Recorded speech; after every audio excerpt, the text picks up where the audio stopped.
نحمده ونصلي على رسوله الكريم أما بعد رب اشرح لي صدري ويسر لي أمري واحلل عقدة من لساني يفقهوا قولي رب زدني علما رب زدني علما رب زدني علما اللهم فقهنا في الدين اللهم فقهه في الدين وعلمه التاويل رب يسر ولا تؤثر وتمم بالخير اللهم إني أسألك علما نافعا ورزقا طيبا وعملا متقبلا.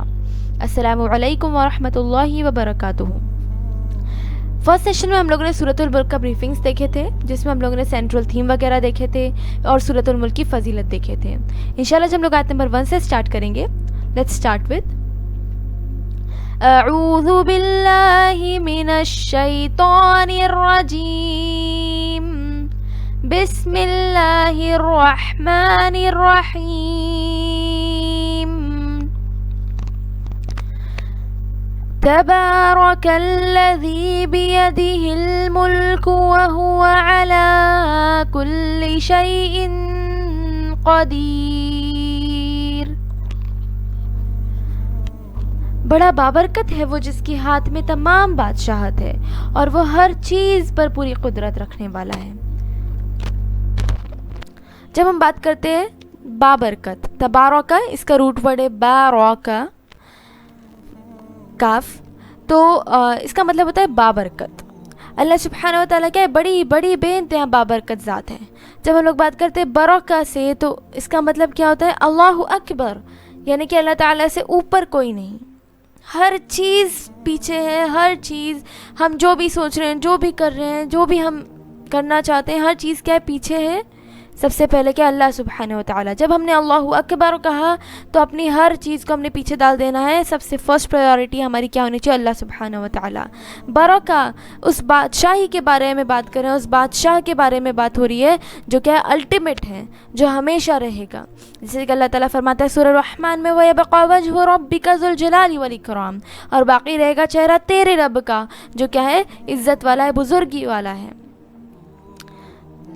جو کیا الٹیمیٹ بادشاہ ہے. وہ ہمیشہ سے تھا، ہمیشہ سے ہے اور ہمیشہ رہے گا. برکہ نے ہر چیز کی طاقت اس کے پاس ہے. ایک ایسی الٹیمیٹ طاقت ہے اس کے پاس کہ جو طاقت کسی کے پاس نہیں، نہ تھی، نہ ہے اور نہ کبھی ہو سکتی ہے. یہ وہ طاقت ہے کہ اللہ سبحانہ و تعالیٰ جب چاہے، جیسے چاہے، جسے چاہے، جو چاہے کرنا چاہے وہ کر سکتا ہے. اسے کسی سے پوچھنے کی ضرورت نہیں ہے، کسی سے ایڈوائس لینے کی ضرورت نہیں ہے. وہ اپنی مرضی کا مالک ہے. یہ وہ بابرکت ذات ہے جو کہ کیا ہے الاعلیٰ ہے، یعنی کہ کیا ہے اس سے وہ سب کیا ہے سب سے اوپر، سب سے اوپر. الاعلیٰ اللہ تعالیٰ کے نیمز میں سے ایک نام ہے، تو جو کیا ہے سب سے اوپر ہے. پھر دیکھیے تبارک الذی بیدہ الملک، جس کے ہاتھ میں بابرکت ہے، وہ ذات جس کے ہاتھ میں تمام بادشاہت ہے. اب اللہ تعالیٰ کے یہاں پر ہاتھ کے بارے میں بات کی گئی. ید، ید کا مطلب ہوتا ہے ہاتھ. اوکے، تو قرآن میں اللہ تعالیٰ نے کئی جگہ اپنے چہرے کے بارے میں فرمایا، جیسے کہ میں نے اب بھی ایک آیت کہی تھی سورہ الرحمن کی وَيَبْقَى وَجْهُ رَبِّكَ ذُو الْجَلَالِ وَالْإِكْرَامِ، اور باقی رہے گا چہرہ تیرے رب کا. یہاں پر اللہ تعالیٰ کے ہاتھ کے بارے میں بات ہو رہی ہے. تو اللہ تعالیٰ کے ہاتھ ہے، اللہ تعالیٰ کا چہرہ ہے، لیکن یہ ہمیں ڈیسائیڈ نہیں کرنا یا ہمیں اس سوچ میں پڑنا بھی نہیں ہے غلطی سے بھی کہ وہ ہاتھ کیسا ہے. اللہ تعالیٰ کا ہاتھ کیا ہمارے جیسا ہوگا، یہ کیسا ہوگا، یا اللہ تعالیٰ کا چہرہ کیسا ہے، یہ ہمیں بالکل بھی نہیں سوچنا ہے، کیونکہ یہ کیا غیب کا علم ہے. اس سے کیا ہوگا، ہم گمراہی پہ پہنچ سکتے ہیں. تو بس ہمیں اتنا جاننا ہے کہ یس اللہ سبحانہ تعالیٰ کا ہاتھ ہے، اللہ سبحانہ تعالیٰ کا چہرہ ہے، بٹ وہ کیسا ہے وہ انشاءاللہ ہم کب دیکھیں گے؟ جب جنت میں داخل ہوں گے، جب ہمیں کیا ہوگی جنت نصیب ہوگی انشاءاللہ. پھر دیکھیے وَهُوَ عَلَى كُلِّ شَيْءٍ قَدِيرٌ، اور وہ ہر چیز پر پوری قدرت رکھنے والا ہے. ہر چیز کا اختیار کس کے پاس ہے؟ صرف اور صرف اللہ سبحانہ و تعالیٰ کے پاس ہے. جیسے کہ ابھی میں نے کہا کہ وہ اس کے پاس کیا ہر چیز کی طاقت ہے. وہ کیا الٹیمیٹ بادشاہ ہے. وہ جب چاہے، جو چاہے، جیسے چاہے، جسے چاہے، جو چاہے کرنا چاہے وہ کر سکتا ہے. اسے کسی کی پرمیشن کی ضرورت نہیں ہے، کسی کی اجازت کی ضرورت نہیں ہے. اس آیت سے ہم لوگ کو لرننگ کیا ملتی ہے کہ ہمیں اللہ سبحانہ تعالیٰ کی قربت اور دوستی اختیار کرنا ہے. قربت یعنی کہ قریبی. اب دیکھیے ایک نارمل سا اگزامپل ہے کہ اگر آپ کو کوئی گورنمنٹ آفیسر سے کام کرانا ہے تو آپ کو اس آفیسر کے پاس جانے کے لیے کیا کرنا ہوتا ہے؟ آپ پہلے اپلیکیشن لکھتے ہیں، اپوائنٹمنٹ لیتے ہیں، اس کے پاس جاتے ہیں، اسے اپلیکیشن دیتے ہیں، پھر اسے بتاتے ہیں، اور پھر وہ آپ کا کام کیا کرتا ہے، کچھ زیادہ دن کا ٹائم لے کر کیا ہوتا ہے، پھر آپ کا کام ہو جاتا ہے. مطلب ایک کچھ دن کا ٹائم بھی لگتا ہے.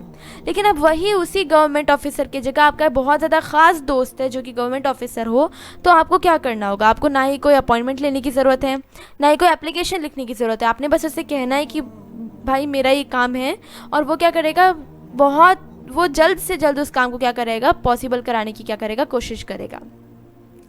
تو یہ کیا ہے, جب ایک بڑا آدمی, ایک عہدے والا انسان جب آپ کا دوست ہے تو اس کے کیا ہے, پرکس ہے, اس کے بینیفٹس, اس کے فائدے. تو اسی طریقے سے یہ تو خیر دنیا کی بات تھی, لیکن اللہ تعالیٰ کیا ہے, الٹیمیٹ بادشاہ ہے. اللہ تعالیٰ کیا ہے, ہر چیز پر قادر ہے. تو یہ ایک ایسا بادشاہ جس کے انڈر دنیا کی ہر مخلوق ہو, ہر مخلوق اس کے وحدہ لا شریک ہونے کی گواہی دیتی ہو, اس کے الہ ہونے کی گواہی دیتی ہو. تو جب ہم اس بادشاہ کی دوستی حاصل کریں گے, جب اس بادشاہ سے اپنی قربت بڑھائیں گے, تو کیا ہوگا کہ ہمارے ہر کام انشاءاللہ اور انشاءاللہ کیا ہوں گے, کامیاب ہوں گے اور آسان ہوں گے انشاءاللہ. Moving on to the next آیا. الذي خلق الموت والحياة ليبلوكم أيكم أحسن عملا وهو العزيز الغفور. وہ جس نے پیدا کیا موت کو اور زندگی کو تاکہ تمہیں آزمائے کہ تم میں سے احسن عمل کون کرتا ہے, اور وہی غالب ہے اور بخشنے والا ہے. الذی خلق الموت والحیاة, وہ جس نے پیدا کیا موت کو اور زندگی کو. اب دیکھیے یہاں پر پہلے ذکر کیا گیا آیت میں موت کا, پھر حیات کا. کیوں؟ ایک انگلش میں ایک کہاوت ہے کہ every thing starts from scratch, یا پھر every thing starts from zero. کوئی بھی چیز شروعات سے پہلے کیا ہوتی ہے, زیرو. ہم جب پیدا ہوتے ہیں تو کیا ہمیں ہر چیز آتی ہے؟ نہیں. ہم لوگ کو چلنا کچھ بھی نہیں آتا, لیکن کیا ہوتا ہے, ہم دھیرے دھیرے کیا ہوتے ہیں, سیکھتے ہیں, ہم گرو اپ کرتے ہیں, ہم بڑھتے ہیں. ٹھیک ہے, تو یہ میں نے اگزامپل بتایا. تو ہم پہلے کیا تھے, خون کا لوتھڑا, پھر اللہ تعالیٰ نے کیا ڈالی, ہمارے اندر روح ڈالی, اور پھر ہم کیا ہے, حرکت میں ہم زندہ ہوئے. تو الٹیمیٹلی ہم کیا تھے, پہلے مرے ہوئے تھے. اللہ تعالیٰ نے کیا کیا, ہمارے اندر روح ڈالی, اور ہم کیا ہو گئے, زندہ ہو گئے. پانی کے اندر پہلے کوئی حرکت نہیں تھی, لیکن کیا ہو گیا, دھیرے دھیرے اس کے اندر کیا ہو گیا, چھوٹے چھوٹے جیو پیدا ہونے لگے, دیٹ از مائکرو آرگینزمس. اور پھر کیا ہوا, پانی کے اندر کیا ہوگی, حرکت آنی شروع ہوئی. اس کے اندر بھی کیا ہو گیا, آرگینزمس کیا ہو گئے, پیدا ہونے شروع ہو گئے. ہر چیز کا شروعات کیا تھی, پہلے زیرو. اسی طریقے سے اللہ تعالیٰ سورۃ البقرہ میں فرماتا ہے آیت نمبر 28 میں, کیف تکفرون باللہ وکنتم امواتا فاحیاکم ثم یمیتکم ثم یحییکم ثم الیہ ترجعون. کس طریقے سے تم کفر کرتے ہو ساتھ اللہ کے, اور حالانکہ تم مرے ہوئے تھے, اس نے تمہیں زندہ کیا, پھر تم مر جاؤ گے, اور پھر وہ تمہیں کیا کرے گا, زندہ کرے گا, اور تمہیں اسی کی طرف لوٹ کر جانا ہے. تو اللہ سبحانہ و تعالیٰ نے یہاں پر 2 بار ذکر کیا ہے. پہلے اللہ تعالیٰ نے کیا کہا کہ تم مرے ہوئے تھے, اس نے تمہیں زندہ کیا, پھر تم مر جاؤ گے, پھر وہ کیا کرے گا, تمہیں زندہ کرے گا. تو پہلے ہم مرے ہوئے تھے, جیسے کہ میں نے اب بھی کہا کہ ہم کیا تھے, پہلے خون کا لوتھڑا, پھر اللہ سبحانہ و تعالیٰ نے ہمارے اندر کیا ڈالی, روح ڈالی, اور ہم کیا آ گئے, حرکت میں آ گئے, ہم زندہ ہو گئے. پھر کیا ہوگا, ہم ایک دن مر جائیں گے, اور پھر کیا ہوگا, اللہ سبحانہ و تعالیٰ ہمیں پھر سے قیامت کے دن کیا کرے گا, زندہ کرے گا. لیکن وہ جو زندگی ہوگی وہ کیا ہوگی, دائمی ہوگی, ہمیشگی کی زندگی ہوگی, وہ زندگی کبھی ختم نہیں ہوگی. پھر اللہ تعالیٰ آگے کیا فرما رہا ہے, لیبلوکم ایکم احسن عملا. اللہ سبحانہ وتعالیٰ نے ہمیں کیا دی, ہم پہلے مرے ہوئے تھے, اللہ تعالیٰ نے ہمیں کیا کیا, زندگی دی. کیوں دی, لیبلوکم ایکم احسن عملا, تاکہ وہ ہمیں کیا کر سکے, ٹیسٹ کر سکے, چیک کر سکے کہ ہم میں سے احسن عمل کون کرتا ہے. اب یہ جو احسن ہے وہ کیا ہے, سپرلیٹو ڈگری ہے یہاں پر, مطلب اچھا, بہت اچھا بھی نہیں ہے, کیا بہترین عمل ہے, بہتر نہیں ہے, کیا بہترین عمل کون کرتا ہے تم میں سے, اللہ تعالیٰ چیک کرنا چاہتا ہے. تو ہماری جو زندگی ہے, دنیاوی زندگی, اس میں ہم جو عمل کریں گے وہ کیا ہوگا, ہم کیا کریں گے, آخرت میں پائیں گے. جب ہم دنیا میں کوئی ایگزام دیتے ہیں, کوئی پیپر دیتے ہیں, تو کیا ہوتا ہے کہ اگر ہم فیل ہو گئے تو کیا ہوتا ہے, ہمارے پاس چانس ہوتا ہے کہ بھائی ہم اگلے سال اس ایگزام میں پھر سے بیٹھ جائیں گے, پھر پاس ہو جائیں گے. اگر اس سال بھی پاس نہیں ہوئے تو ہم پھر سے بیٹھ سکتے ہیں. 4 سے 5 اٹیمپٹ تو ملتا ہے, ٹھیک ہے, منیمم 3 اٹیمپٹس تو ملتے ہیں. کچھ ایگزامس میں تو انفائنٹ اٹیمپٹس ہوتے ہیں کہ آپ جتنا چاہے آپ کر سکتے ہیں اٹیمپٹس. تو یہ دنیا کی بات تھی. لیکن جب ہم بات کرتے ہیں آخرت کی, تو جو ہمارا جو دنیا کا ایگزام ہے, اگر ہم نے یہاں کا جو پیپر ہے وہ صحیح طریقے سے نہیں کیا تو کیا ہوگا, ہمیں واپس آنے کا موقع نہیں ملے گا. اور جب آخرت کے دن ہمارا کیا ہوگا, نامہ عمل ہمیں دیا جائے گا, تو کیا ہوگا, وہ ہمیشگی کا ہوگا.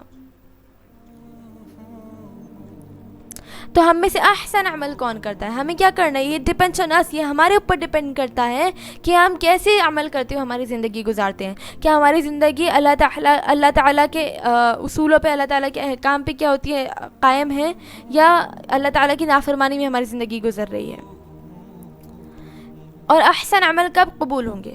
احسن عمل جیسے کہ میں نے ابھی کیا کہا کہ یہ کیا ہے؟ بہترین عمل ہے.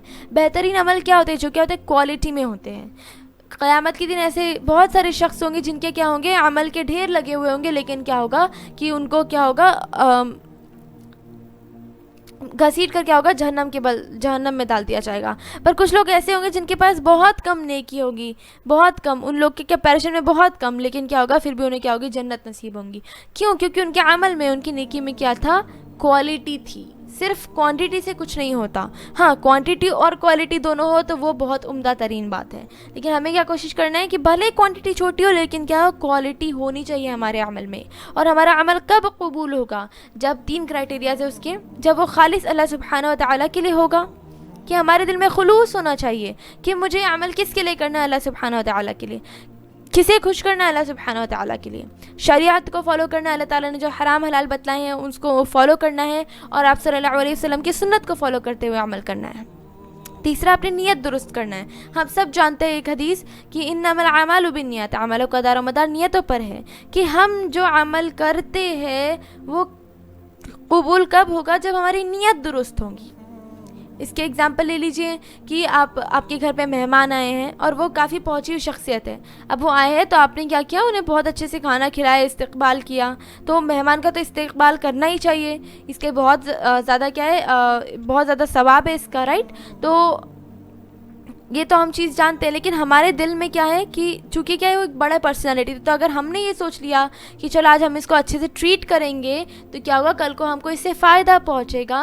تو کیا ہوگا؟ ہماری یہاں پر کیا ہوگی؟ نیت درست نہیں ہوئی. ہم نے یہاں پر خالص اللہ کے لیے نہیں کیا، ہم نے کیا سوچا ہے کہ اللہ نہیں ہم کو کوئی اور فائدہ دے دے گا. تو یہ کیا ہوگا؟ غلط ہو گیا. تو ہم کتنا بھی اچھا بہترین استقبال کر لیں مہمان کا، وہاں پر ہمارا عمل کیا ہوا؟ قبول نہیں ہوگا. پھر دیکھیے، اگر آپ نے سوچا ہے کہ مجھے ایک اور ایگزامپل لے لیجیے کہ اگر آپ نے سوچا چلیے مجھے غریب کو کھانا کھلانا ہے، مجھے صدقہ وغیرہ کرنا ہے، زکوٰۃ وغیرہ دینا ہے، تو لیکن میرے پاس پیسے نہیں ہیں. اب میری نیت کیا ہے؟ خالص اللہ سبحانہ و تعالیٰ کے لیے کرنا ہے. مجھے میرے اندر خلوص ہے، میری نیت بھی درست ہے کہ مجھے اپنے رب کو خوش کرنے کے لیے کرنا ہے. لیکن کیا ہے؟ میرے پاس پیسے نہیں ہیں، تو میں سوچ رہی ہوں کہ چلیے میں جا کر بینک سے تھوڑا لون لے آؤں اور میں کیا کروں؟ غریبوں کو کیا کر دوں؟ کھانا کھلا دوں. 2 کوالٹیز تو ہماری میچ ہو گئی. خالص اللہ کے لیے بھی کیا ہم نے، نیت بھی درست کر لی، لیکن شریعت کے حساب سے کیا ہو گیا؟ غلط کام ہو گیا، کیونکہ لون کیا ہے؟ حرام ہے. تو کیا وہ ہمارا عمل قبول ہوگا؟ نہیں. تو ہمیں ہر جگہ ہر موڑ پر اپنے آپ کو سیلف چیک کرنا ہے کہ کیا ہم جو بھی عمل کر رہے ہیں وہ کیا ان 3 کرائٹیریاز پہ، ان 3 کنڈیشنز پہ بیٹھ رہا ہے. اور ہر چھوٹی سی چھوٹی چیز اپنی نیت درست کرے. اگر کسی نے آپ کے گھر میں، آپ کی امی نے پانی منگائے تو نیت درست کرے کہ مجھے اللہ تعالیٰ کو خوش کرنا ہے. امی کی کیئر کرنے کا ثواب، امی سے محبت کرنے کا ثواب تو وہ ایک الگ چیز ہے، ماں باپ کا احترام کرنے کا، ٹھیک ہے. لیکن یہاں پر کیا ہے کہ ہم نے ہماری نیت بھی درست کرنی ہے ساتھ میں، کہ میں کیا کر رہا ہوں، میں کیوں کر رہی ہوں، پانی کیوں دے رہی ہوں، تاکہ کیا کرنا ہے؟ مجھے نیکی کمانا ہے، مجھے اپنے رب کو خوش کرنا ہے خالص اللہ سبحانہ و تعالیٰ کے لیے. پھر دیکھیے مردہ اور زندہ، جو ابھی ہم نے بات کی تھی موت اور زندگی کی، اس کے حساب سے ایک حدیث ہے کہ آپ صلی اللہ علیہ وسلم نے فرمایا کہ انسان کے دل جو ہوتے ہیں اس میں 3 کنڈیشنز ہوتی ہے. ایک وہ دل جو ہمیشہ اللہ سبحانہ و تعالیٰ کے ذکر اذکار میں لگا ہوا ہوتا ہے، تو وہ کیا ہوتا ہے؟ زندہ دل ہوتا ہے، جس کا دل جو ہوتا ہے ہمیشہ اللہ کی یاد میں ہو. پھر دوسرا وہ دل ہوتا ہے جو کیا ہے؟ مردہ دل ہے، یعنی کہ جو اللہ تعالیٰ کی طرف رجوع کرنا ہی نہیں چاہتا، جس کی زندگی کیا ہے؟ غفلت کی زندگی ہے، گناہوں سے بھری ہوئی ہے زندگی اس کی. تو کیا ہے؟ وہ مردہ دل ہے. اور ایک وہ دل ہوتا ہے جو کیا ہوتا ہے؟ بیمار دل ہوتا ہے، یعنی کہ کچھ کنڈیشنز پہ اس نے اللہ سبحانہ تعالیٰ کی عبادت کر لیا، اللہ سبحانہ تعالیٰ کو یاد کر لیا، کچھ کنڈیشنز پہ کیا ہو گیا؟ نہیں یاد کیا. تو یا پھر کچھ سمے کر رہے ہیں تو اتنا کر رہے ہیں کہ بس، اور کچھ سمے ایک دم چھوڑ دیا تو ایک دم ہی چھوڑ دیا. تو یہ کیا ہے؟ بیمار دل ہے. ایک حدیث میں بھی آتا ہے نا کہ ایک انسان صبح کو مومن ہوتا ہے، شام تک کافر ہوتا ہے، اور ایک انسان شام کو مومن ہوتا ہے، صبح تک کیا ہوتا ہے؟ کافر ہوتا ہے. تو یہ بیمار دل کا آپ اگزامپل اس طریقے سے لے سکتے ہیں. تو ہمیں کیا کرنا ہے؟ اس آیت میں کیا سیکھا ہم نے؟ کہ ہمیں احسن عمل کرنے کی کوشش کرنا ہے. اور وَهُوَ الْعَزِيزُ الْغَفُورُ، اللہ سبحانہ تعالیٰ کیا غالب ہے، بخشنے والا ہے، بے انتہا معاف کرنے والا ہے. ہم نے بہت سارے انسان گناہ کرتا ہے تو اللہ سبحانہ و تعالیٰ کیا ہے؟ معاف کرنے والا ہے. ہم گناہ کریں گے, ہم معافی مانگیں گے اللہ سبحانہ تعالیٰ سے, اللہ تعالیٰ ہمیں معاف کر دیں گا ایکسیپٹ فار شرک. تو اللہ تعالیٰ کے ہر گناہ معاف کر دیتا ہے ایکسیپٹ فار شرک. تو ہم نے کیا کرنا ہے, اگر کوئی گناہ ہو بھی گئے تو کیا کرنا ہے, اللہ تعالیٰ سے ترنت کیا کرنا ہے, معافی مانگنا ہے. تو اللہ سبحانہ تعالیٰ کیا ہے؟ معاف کرنے والا ہے, بخشنے والا ہے. Moving on to the next آیا.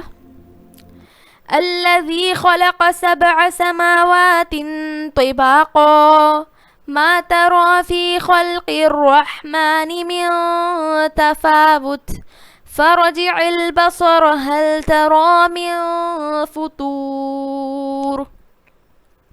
وہ جس نے 7 آسمان بنائے پے در پہ, تم اللہ کی تخلیق میں کوئی فرق نہ دیکھو گے, پھر دوبارہ نگاہ دوڑاؤ, کیا تم کوئی شگاف دیکھتے ہو؟ اب یہاں پر اللہ تعالیٰ کیا کہہ رہے ہیں کہ اللہ سبحانہ تعالیٰ نے 7 آسمان بنائے پے در پہ. تو اللہ تعالیٰ نے جب 7 آسمان پے در پہ بنائے تو اللہ تعالیٰ کے پاس کوئی نمونہ نہیں تھا. آج دنیا کے بیسٹ سے بیسٹ آپ آرٹسٹ کو دیکھ لیجئے تو وہ, یا پھر سائنٹیفک چیزیں, ہر ایک چیز کو دیکھ لیجئے تو وہ کسی نہ کسی چیز سے انسپائرڈ ہو کر بنی ہے. اور کوئی سائنٹسٹ کوئی سینری بناتا ہے تو وہ کس سے انسپائرڈ ہے؟ اس سینری سے, اس سین سے جس کا مالک کون ہے, جس کا کریٹر کون ہے, جس کا بنانے والا کون ہے, اللہ سبحانہ و تعالی. تو اللہ سبحانہ تعالیٰ نے 7 آسمان پے در پہ بنائے وداؤٹ کسی پلر کے. جب ایک گھر بنتا ہے تو اس کے اوپر نیکسٹ والا فلور ڈالنے کے لیے کیا لگتے ہیں؟ پلرز لگتے ہیں. بٹ اللہ سبحانہ تعالیٰ نے بنا کسی پلر کے کیا بنایا؟ آسمان بنایا. اور اللہ تعالیٰ کے پاس کوئی نمونہ نہیں تھا. یہ وہ بادشاہ ہے جس نے اتنی عظیم چیز بنائی. ما تری فی خلق الرحمن من تفاوت, تم اللہ کی تخلیق میں کوئی کمی نہیں دیکھو گے, کوئی فرق نہ دیکھو گے. تو اللہ تعالیٰ کی تخلیق کیا ہے؟ پرفیکٹ ہے. اللہ تعالیٰ خود کیا ہے؟ پرفیکٹ ہے, کامل ہے, ہر چیز کے اعتبار سے کامل ہے اللہ سبحانہ و تعالیٰ. اور اس کی ہر چیز جو ہے اس نے ایسی بنائی ہے جیسے اس کی شان کو زیبا ہو, اور اس لیے اس کی ہر چیز کیا ہے؟ پرفیکٹ ہے, کامل ہے. اس کی ہر تخلیق پرفیکٹ ہے.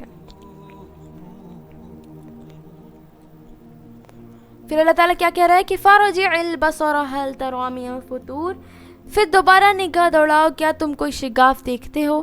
کہ اللہ تعالیٰ کہہ رہا ہے, چیلنج دے رہا ہے کہ ٹھیک ہے, تم جتنی دفعہ آسمانوں کی طرف نگاہ دوڑانا چاہتے ہو دوڑا لو, تمہیں کوئی شگاف نہیں دکھے گا. یہاں پر ایک ورڈ ہے فطور. فطور جو بنا ہے اس کا روٹ ورڈ ہے فا. یہ جیسے ہم لوگ جب روزہ توڑتے تو ہم کیا کہتے ہیں؟ ہم کیا کر رہے ہیں؟ افطار کر رہے ہیں. اوکے, تو اس کا پروننسیشن افطار ہوتا ہے. تو افطار یعنی کہ ہم نے کیا کیا؟ روزہ توڑا. ٹھیک ہے, تو اللہ تعالیٰ کیا کہہ رہا ہے کہ وہیں پر یہاں پر اسی کا روٹ ورڈ اس کا کیا ہے؟ فطور. تو اللہ تعالیٰ کیا کہہ رہا ہے کہ تم دیکھ لو, آسمان میں نظر دوڑا لو, تمہیں کیا ہوگا؟ کوئی شگاف نہیں دکھے گا. Moving on to the next آیا. ثم رجع البصر كرتين ينقلب إليك البصر خاسئا وهو حسير.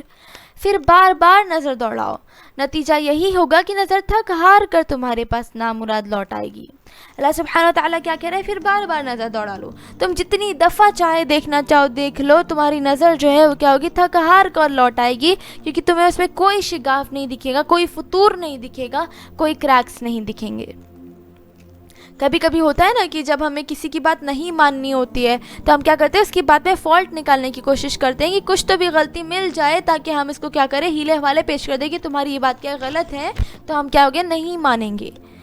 تو ہم ایسی ڈاؤٹ نکالنے کی کوشش کرتے ہیں نا. تو اللہ سبحانہ تعالیٰ کھلے طور پہ چیلنج کر رہا ہے کہ تم جتنا کوشش کرو ڈاؤٹ نکالنے کی کر لو, تمہیں کوئی ڈاؤٹ نہیں دکھے گا. تو یہ کیا ہے؟ اللہ سبحانہ تعالیٰ کا ڈیزائن ہے. اور ڈیزائنر کون ہے؟ اللہ سبحانہ و تعالیٰ. یہ وہ ذات ہے جس کی کیا ہے؟ ہر چیز کیا ہے؟ پرفیکٹ, اور جو خود بھی کیا ہے؟ پرفیکٹ ہے. پھر یہاں پر کچھ انفارمیشن ہے ایک انڈرسٹینڈنگ کے لیے دی گئی ہے, نالج کے لیے, کہ 1 گرام ڈی این اے جو ہماری باڈی میں پریزنٹ ہوتا ہے, ہر انسان کی باڈی میں ڈی این اے پریزنٹ ہوتا ہے, جس سے خاندانی ریلیشنز بھی پتہ چلتے ہیں. تو 1 گرام ڈی این اے اگر لیا جائے, 1 گرام ڈی این اے میں 700 ٹیرا بائٹس آف انفارمیشن آتی ہے. لیکن اگر 2 گرام ڈی این اے لیے جائے تو اس کے اندر پتہ ہے کتنی انفارمیشن آتی ہے؟ پوری یونیورس کی انفارمیشن اس کے اندر آ سکتی ہے. یہ ہے اللہ سبحانہ و تعالی. سبحان اللہ. موونگ ٹو دا نیکسٹ آیا. وَلَقَدْ زَيَّنَّا وزينا السماء الدنيا بمصابيح وجعلناها رجوما للشياطين وأعتدنا لهم عذاب السعير. اور ہم نے قریب والے آسمان کو روشن چراغوں سے سجا رکھا ہے اور انہیں شیطانوں پر پتھر برسانے کا ذریعہ بھی بنایا ہے اور ان کے لیے دہکتی آگ کا عذاب ہے. اور اللہ تعالیٰ کیا کہہ رہے ہیں؟ ہم نے قریب والے آسمان کو روشن چراغوں سے سجا رکھا ہے. اب قریب والا آسمان کون سا؟ اللہ تعالیٰ نے تو 7 آسمان بنایا جیسے کہ ابھی ہم لوگوں نے دیکھا آیت نمبر 3. لیکن ہمیں جو دکھ رہا ہے وہ کہ ہمارے لیے قریب والا آسمان. تو اللہ تعالیٰ کیا کہہ رہے ہیں کہ اللہ سبحانہ و تعالیٰ نے اس قریب والے آسمان کو روشن چراغوں سے سجایا ہے. اب دیکھیے کچھ جگہ پہ قرآن میں روشن چراغ یعنی کہ سورج آتا ہے. یہاں پر مینلی روشن چراغ یعنی کہ کیا کس کی بات کی گئی ہے؟ ستاروں کی بات کی گئی ہے. تو اللہ سبحانہ تعالیٰ دیکھیے کتنا غنی ہے, کتنا رچ ہے, رچسٹ اللہ سبحانہ تعالیٰ کتنا غنی ہے کہ اس نے آسمان تو بنائے لیکن اس کو سجانے کے لیے بھی کس شاندار چیز کا یوز کیا, کس پرائس لیس چیز کا یوز کیا؟ ستاروں کا. سبحان اللہ. جب انسان ایک گھر بناتا ہے تو انسان کیا کرتا ہے؟ اس کے اندر پہلے پورا نارمل گھر بنتا ہے, پھر اس کے اندر پینٹنگ ہوتی ہے, پھر فرنیشنگ ہوتی ہے, اور سب سے آخری میں انسان کیا کرتا ہے؟ ڈیکوریٹ کرتا ہے. تو اللہ سبحانہ تعالیٰ نے بھی کیا کیا ہے کہ اللہ سبحانہ تعالیٰ نے پہلے پورا آسمان بنا لیا, ہر چیز بنا لی, پھر اللہ سبحانہ تعالیٰ نے اسے کس سے ڈیکوریٹ کیا؟ تاروں سے. سبحان اللہ. اور جب بھی ہم لوگ کسی گھر پہ جاتے ہیں اور بہت زیادہ کوئی خوبصورت اور عمدہ اور بہت زیادہ قیمتی چیز ڈیکوریشن میں لگی ہوتی ہے تو ہماری نظر کیا ہوتی ہے؟ اس پہ لگ جاتی ہے, اور مطلب ہم اسے دیکھتے رہتے ہیں, اچھا لگتا ہے اس چیز کو دیکھنا, اور وہ کافی سودنگ ہوتی ہے, مطلب سکون دیتی ہے, بہت اچھا لگتا ہے اس چیز کو دیکھنا, تو اٹریکٹیو لگتی ہے. تو اسی طریقے سے اللہ سبحانہ تعالیٰ نے ستارے کیا بنائے؟ بیوٹی کے لیے بنائے. تاروں کے جو ہے 3 کام ہوتے ہیں مینلی. مصابیح جو ہے وہ سٹارز کے لیے یوز کیا گیا ہے ورڈ. تو تاروں کے جو ہے 3 کام ہوتے ہیں مینلی. ایک تو خوبصورتی, تاکہ ہاں اللہ تعالیٰ نے یہ دیکھیے ہمارے لیے بنایا. ایک تو ستاروں کیا بنایا؟ زینت کا باعث بنایا کہ وہ آسمان کو خوبصورتی دیتی ہے اور انسان دیکھنے والوں کی آنکھوں کو کیا ملتی ہے؟ ٹھنڈک ملتی ہے, ایک سکون سا ملتا ہے. پھر دیکھیے نیکسٹ ڈائریکشن وہ ٹریولرز یعنی کہ جو مسافر ہوتے ہیں ان کے لیے کیا بناتا ہے؟ راستے بتاتے ہیں تارے. اور لاسٹ شیطانوں پر پتھر برسانے کا کیا ہے؟ ذریعہ ہے تارے. مطلب کبھی آج کل کے معاشرے میں ایک بڑا عجیب سا ٹرینڈ ہوتا ہے کہ جب کوئی تارا ٹوٹتا ہوا دکھے تو لوگ کہتے ہیں چلو وش مانگ لیتے ہیں, دعا مانگ لیتے ہیں اس سے. تو یہ کیا ہے؟ بے انتہا غلط چیز ہے, کیونکہ اللہ تعالیٰ سورۃ الملک آیت نمبر 5 میں کلیئرلی فرما رہا ہے کہ تارے کیا ہے؟ شیطانوں پر پتھر برسانے کا ذریعہ ہے, اور ان اے وے ہمارے ایمان کا حفاظت اور سلامتی ہوتی ہے اس میں. جب شیطان پر پتھر برسائے جاتے ہیں تو کیا ہوتا ہے؟ اس میں کیا ہوتا ہے؟ ہم انسانوں کی کیا ہوتی ہے؟ ہماری کیا ہوتی ہے؟ ایمان کا کیا ہوتی ہے؟ حفاظت ہوتی ہے. تو یہ تاروں کے 3 کام. تو دیکھیے اللہ سبحانہ تعالیٰ ریچسٹ ہے, تو ہمیں جو مانگنا ہے ہم کس سے مانگے؟ اللہ سبحانہ تعالیٰ سے مانگے. باریک سے باریک چیز مانگ سکتے ہیں ہم اس سے, اور جتنا اسپیسیفیکیشنز, جتنا ڈیٹیل میں جا کر ہم اللہ سبحانہ تعالیٰ سے مانگنا چاہے ہم وہ مانگ سکتے ہیں. مطلب کوئی اگر آپ کو بہت زیادہ چھوٹی سے چھوٹی چیز ہی پسند ہے تو کس سے مانگے؟ اللہ سبحانہ تعالیٰ سے مانگے. اور کیا کریں؟ بہت آپ ڈیٹیل میں بتا سکتے ہیں کہ اللہ سبحانہ تعالیٰ مجھے یہ چاہیے, اس کے اندر یہ چاہیے, اس کے اندر یہ کلر چاہیے, اس کے اندر یہ سائز چاہیے, ایسا کچھ جتنا بھی ہم جو بتانا چاہے اللہ سبحانہ تعالیٰ سے بتا کر مانگ سکتے ہیں. تو یہ آج کی کلاس کے لیے اتنا ہے. انشاءاللہ ہم لوگ نیکسٹ کلاس سے آیت نمبر 6 سے سٹارٹ کریں گے. جزاک اللہ خیر. السلام علیکم ورحمۃ اللہ وبرکاتہ.